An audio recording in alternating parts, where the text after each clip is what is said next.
the Tech on Demand podcast, brought to you by Grower Talks. Audio Files, Episode 58. Maximizing Plant Potential. Substrate Innovation Explained. From the Winter 2024 issue of Inside Grower magazine, written by CHEN LOPEZ, narrated by Bill CALKINS. Maximizing Plant Potential. Substrate Innovation Explained. Sponsored by Premier Tech, the makers of ProMix. Over the last century, most of the research around controlled environment agriculture, or CEA, was focused on the aerial part of the plant, with attention to environment, light quality, and quantity.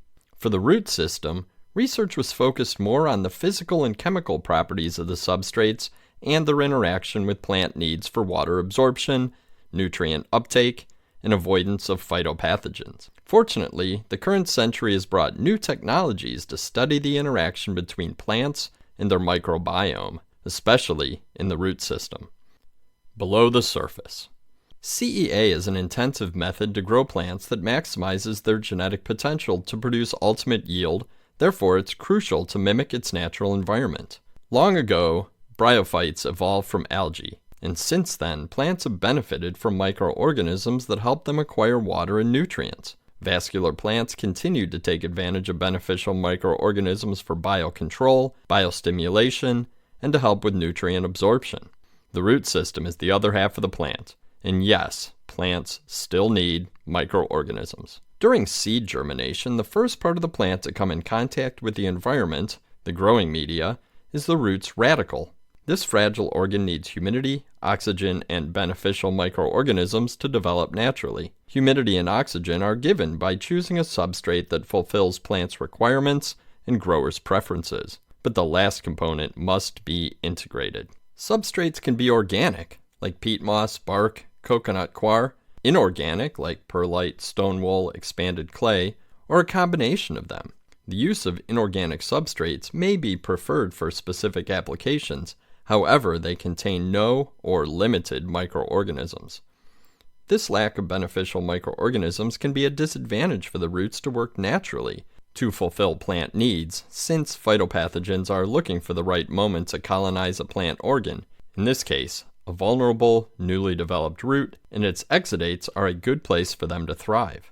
This is why, to maintain a balanced nutrition for the plant with fertilizers, many growers use excessive agrochemicals, fungicides to avoid disease, and pesticides to avoid insect pests. Adding beneficial microorganisms like bacillus and mycorrhizal fungi species before seed germination minimizes the potential damage of pathogens by growing plants with natural protection and stimulation.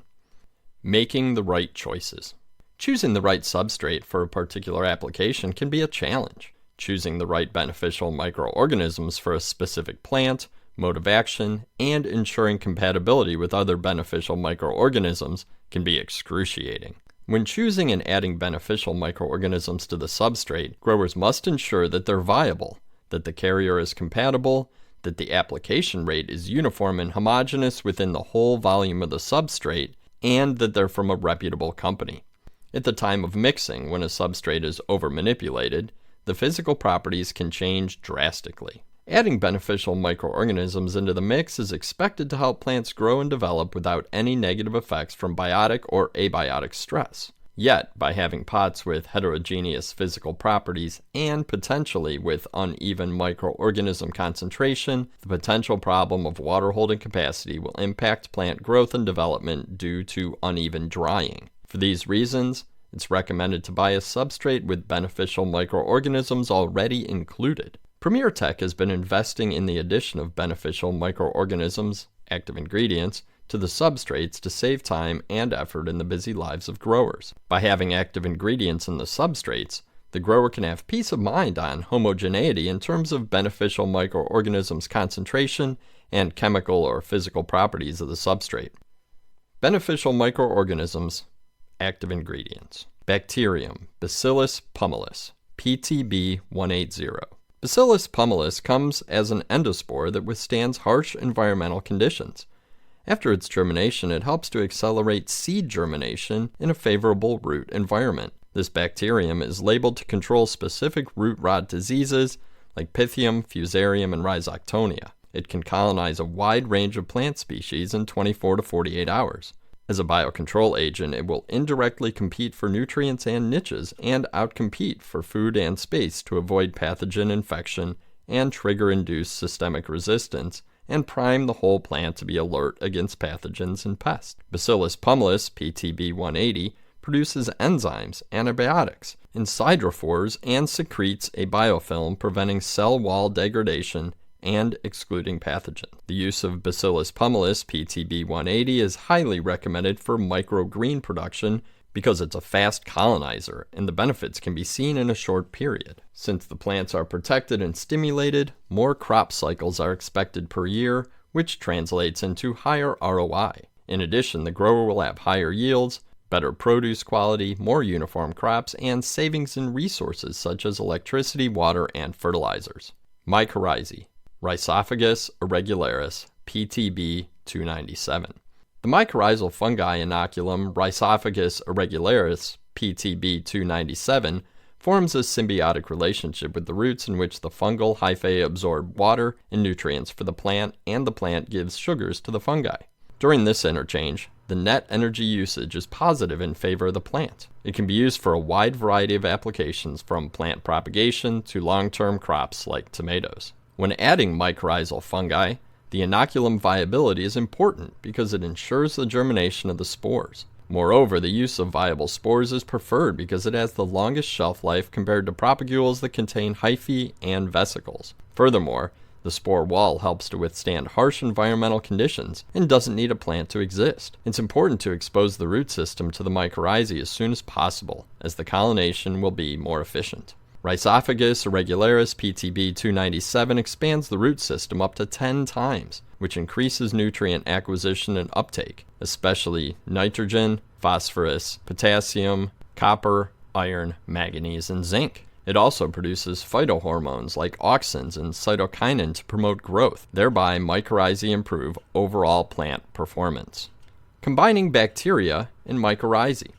After several years of research on the synergies of different beneficial microorganisms, scientists at Premier Tech concluded that the bacteria Bacillus pumilus, PTB180, and the fungi Rhizophagus irregularis, PTB297, are fully compatible. This interaction between the beneficial microorganisms and the plant is called the tripartite association. The plant gives carbohydrates to the fungi explore the substrate, exuding carbon, the bacteria absorb this carbon and multiply along the hyphae and liberate lipopeptides and hormones, protecting and stimulating the plant. With this tripartite association, the plant benefits from both microorganisms in the following ways. First, via a protective barrier around the extended root system. Next, protection against certain root rot diseases. And finally, increased plant growth, survival, and productivity. Those active ingredients are produced in an aseptic production facility under rigorous quality assurance by Premier Tech under the AGTIV brand and are integrated into ProMix growing media. These solutions allow growers to save on labor, energy, agrochemicals, and more, while increasing the yield, quality, and quantity of fruits and vegetables, resulting in higher ROI and healthier, high-quality produce. The author of this article, Jose CHEN LOPEZ, is a horticulture specialist at Premier Tech. Jose holds a bachelor's and master's degree in soils and irrigation, as well as a PhD in agricultural and biosystems engineering, specializing in controlled environment agriculture. His academic background informs his technical demonstrations, coaching sessions, and problem-solving approach, all focused on delivering optimal solutions to help customers overcome their specific challenges. The end. We hope you enjoyed this episode of Audio Files from the Tech on Demand podcast, brought to you by Grower Talks. Please take a minute to leave us a positive review. It'll help us reach more greenhouse and CEA professionals.